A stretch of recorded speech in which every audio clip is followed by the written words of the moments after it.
आज्ञा नमस्कार। आजिर वीडियो आम डिस्कस करवा सुभद्रा योजना फॉर्म केमिति फिलअप करेंगे एवं कौन कौन समस्या आसीपे एवं यार समाधान कौन। सुभद्रा फॉर्म पूरण करने बेले आपण आधार कार्ड टी देखि से फॉर्म फिलअप करेंगे। स्क्रीन को देखंतु एक सुभद्रा योजना फॉर्म अच्छी यह केमिति फिलअप करेंगे देखंतु। प्रथमे लेखा अच्छी संपूर्ण नाम आधार अनुजाई अर्थात आधार रे जो नाम आपणकर थिबो सेही नाम को एठारे सठिक भाव में लेखिबाकू हेबो। सेकेंड अच्छी आधार संख्या अर्थात आधार कार्ड रे जो आधार नंबर टी लेखा अच्छी सेही नंबर टी एठारे लेखिबे।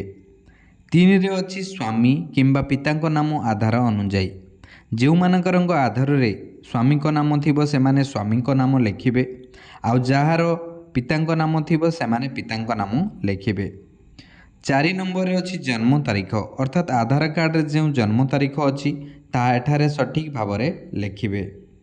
5 नंबर रे अच्छी वर्ग अर्थात आपणको जाति जेमिति साधारण आउ अनुसूचित जाति जदि आपण साधारण वर्गर होइथिबे ताहाले ता पाख बॉक्स रे टिक करिवे आउ जदि अनुसूचित जातिर होइथिबे ताहाले ताहार सेही बॉक्स पाखरे टिक करिवे।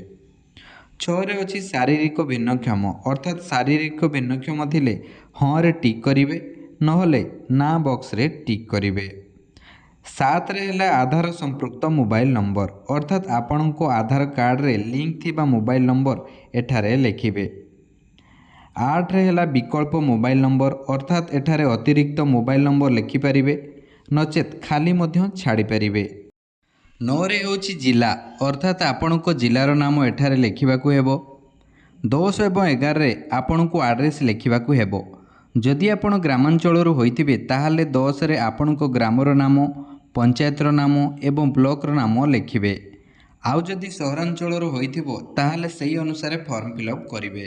12 रे होची आधार सक्षम संचय खाता थिबा बैंक नाम अर्थात आपण को बैंक रो नाम एठारे लेखिबे। फॉर्म रो सामन पट फिलअप कर सारा पर फॉर्म रो पछ पाखरे थिबा सबु बॉक्स रे टिक मार्क करिवे एवं तळे थिबा खाली जगह रे आपण को सिग्नेचर मारिबे एवं डाहाण पाखरे थिबा खाली स्थान रे डेट टी को लेखिबे। एहा परे आधार कार्ड जेरक्स सहित फॉर्म टी को नहीं निकटस्थ जनसेवा केंद्र को गले जनसेवा अधिकारी ताहा ऑनलाइन माध्यम रे आपण को फॉर्म को फिलअप करिवे। फिलअप करि सारा पर आपण को एक रसीद मिलिबो ताहाले जानिबे आपण को फॉर्म टी सफल हैला। यह करिबा बेले मुख्यतः दुईटी समस्या देखा देई थाए।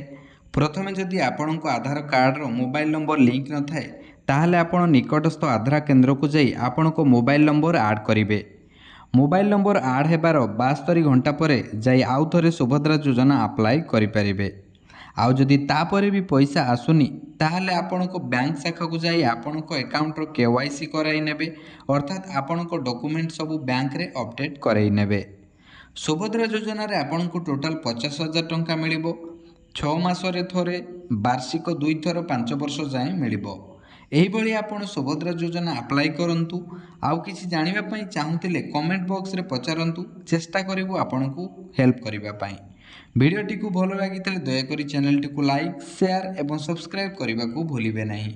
देखा हबो आउ एक इनफॉर्मेटिव वीडियो रे। जय जगन्नाथ।